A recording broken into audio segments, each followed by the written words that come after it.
आज आपल्या पिंपरी पेंढार गावामध्ये आठवड्या बाजाराचं निमित्त साधून जिल्हा परिषद आणि पंचायत समितीच्या होऊ घातलेल्या निवडणुकीच्या प्रचाराच्या निमित्तानं या ठिकाणी उपस्थित असलेले राष्ट्रवादी काँग्रेस पक्षाचे जिल्हा परिषद आळे पिंपळवंडी गटातील जिल्हा परिषदचे उमेदवार ॲडव्होकेट विजयजी कुऱ्हाडे सर आणि त्यांच्यासोबत पिंपळवंडी पंचायत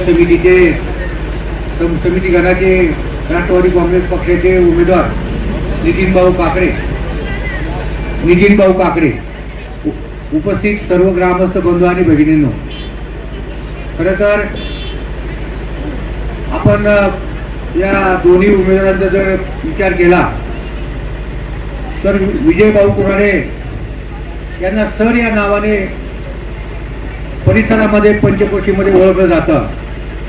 उच्च शिक्षित MSc BEd आहेत आणि त्याचबरोबर त्याने LLB कायद्याचा अभ्यास केलेला आहे आणि अशा पद्धतीने चांगल्या प्रकारचा होतकरू अभ्यासू अशा प्रकारचा उमेदवार आपल्याला या गटामध्ये लाभलेला आहे. त्यांनी मागील पंचवार्षिकमध्ये आले ग्रामपंचायतीमध्ये प्रीतम शेठ काळे यांच्याबरोबर उपसरपंच म्हणून काही काळ काम केलं आणि राष्ट्रवादी काँग्रेस पक्षाच्या माध्यमातून विशेषतः अतुल शेठ बेनके यांच्या माध्यमातून अजितदादांच्या माध्यमातून फार मोठ्या प्रमाणात निधी आपल्या त्यांच्या गावामध्ये आणलेला आहे.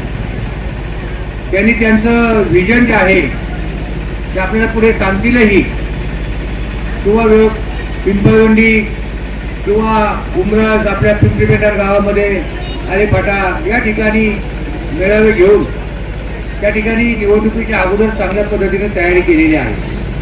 अगदी घराघरामध्ये विजय भाऊ त्यांच्या कार्यामुळे पोहोचलेले आहेत आणि अशा प्रकारचा उच्च शिक्षित उमेदवार आपल्याला लाभलेला आहे. त्या ठिकाणी त्यांची काम करण्याची जी पद्धत आहे मग अगदी तालुका पंचायत पासून आमदार खासदार असतील, मंत्रालय असेल, या पातळीवर त्या ठिकाणी ते काम करू शकतील असं आम्ही त्यांना जवळून पाहिलेलं आहे. त्याचबरोबर आपले नितीन भाऊ काकडे यांचा जर विचार केला तर नितीन भाऊची आणि माझी शेजारी जमीन आम्ही बांधभाऊ. नितीन भाऊ वरच्या बाजूला शेजारी आमचं जमीन. अशा प्रकारे नितीन भाऊला आम्ही खूप जवळून पाहिलेलं आहे.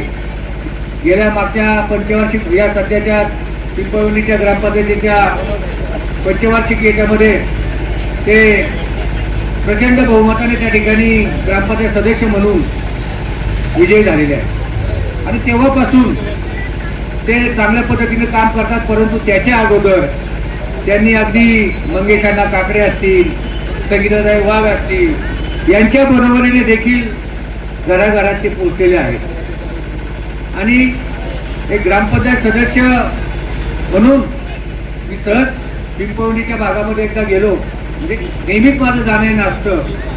तेव्हा त्यांनी सांगितलं की एखादा वार्डमध्ये नितीन भाऊने सांगितलं, त्या ग्रामस्थांनी सांगितलं की ज्या वेळेस एखाद्या ठिकाणी स्ट्रीट लाईटला त्या ठिकाणी बल्ब बसवलं नसेल, लाईटचं काम करायचं असेल तेव्हा स्वतः शिडी घेऊन त्या ठिकाणी पोलवर चढून त्यांनी काम केलेलं आहे.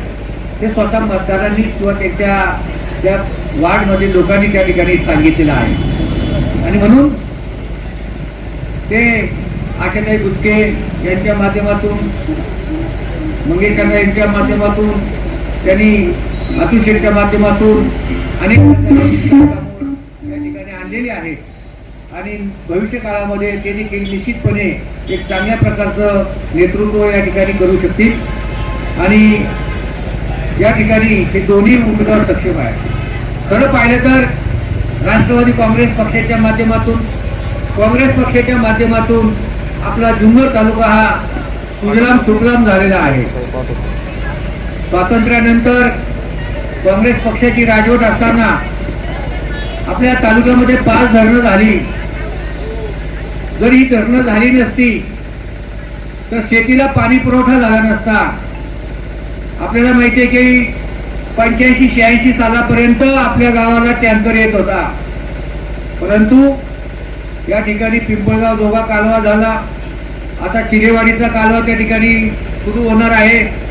ही कामं त्या ठिकाणी वल्लभशेठ बेनके साहेब आणि पवार साहेबांच्या माध्यमातून त्या ठिकाणी झालेली आहेत आणि म्हणून ही कामं एक चांगल्या प्रकारची कामं त्यांनी केली.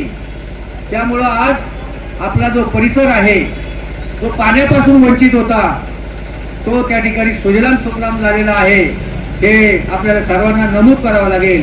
आणि म्हणून आता अतुल शेट्टी देखील मागच्या 5 वर्षामध्ये आपल्या पिंपरी पेंढार गावामध्ये 11,96,00,000 रुपयाची त्या ठिकाणी कामं केलेली आहेत. मग मुख्यमंत्री सडकचे रस्ते असतील, 2 गावातील कॉन्क्रीटीकरण असेल, इतर वाड्या वस्त्यावरील डांबरीकरणाचे रस्ते असतील, कॉन्क्रीटीकरणाचे रस्ते असतील, अशी अनेक प्रकारची कामं त्यांनी त्या ठिकाणी केलेली आहेत. आणि म्हणून पुढच्या भविष्य काळामध्ये जिल्हा परिषद ही राष्ट्रवादी काँग्रेस आणि त्याचबरोबर आघाडीच्या काळात म्हणजे आघाडीच्या हातामध्ये राहील अशा प्रकारची स्थिती या ठिकाणी आहे. आणि म्हणून जिल्हा परिषदेमध्ये आपले उमेदवार निवडून गेले पाहिजेत, त्यांचा मोठा निधी त्या ठिकाणी उपलब्ध झाला पाहिजे. त्या दृष्टिकोनातून आपण दोघांनाही त्या ठिकाणी प्रचंड बहुमताने विजयी करावं अशा प्रकारचं आव्हान मी आपल्या सर्वांना देतो आणि थांबतो. जय हिंद.